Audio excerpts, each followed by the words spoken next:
10.4 is going to introduce kind of two new topics. Both of them have to do with this normal distribution, and it's called the symmetric here. And we've seen this back when we were looking at the shapes of graphs. We're going to just dig a little bit more into the symmetric or normal distribution. What I'm going to go over on this page is called the empirical rule. It's a rule. The numbers that I'm going to write down here are always true because it's a rule. They never change. You can download a nice colored copy of this if you would like to. You just Google empirical rule and they'll come up with these beautifully made colored pictures. I'm going to try it here as well. If you've got color pencils or markers or something, you can try it on your notes packet as well. But again, the numbers I'm going to put up here in this video are going to be true every single time. Not for one specific problem, but these are true all the time because this is a rule, so it always works out. So in this normal distribution, right here in the middle, we've got our mean.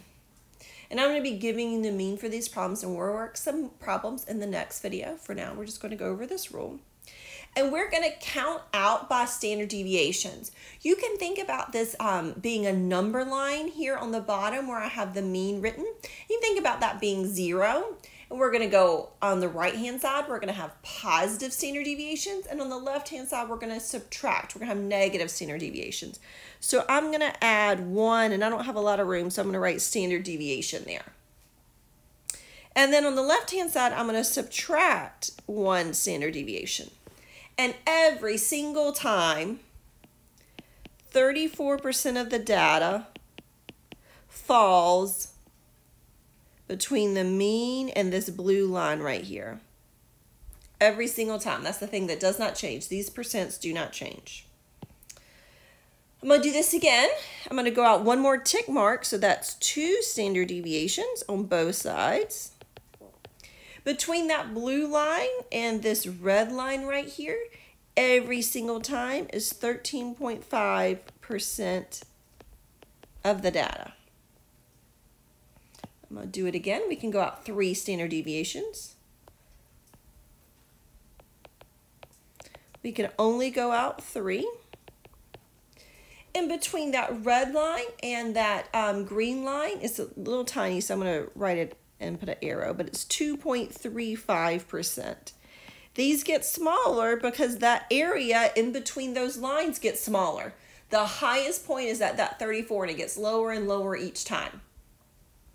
Now, if you really quickly added up all those numbers, they do not add up to 100%. That's because we technically have some data that's above the 3 standard deviations. So this little tiny piece right here, it is 0.15%, decimal 15%. And it's going to be the same on the other side because this is symmetric. Symmetric means it's going to be on the same on the left and the right. So what happens on the right-hand side has to happen on the left-hand side as well.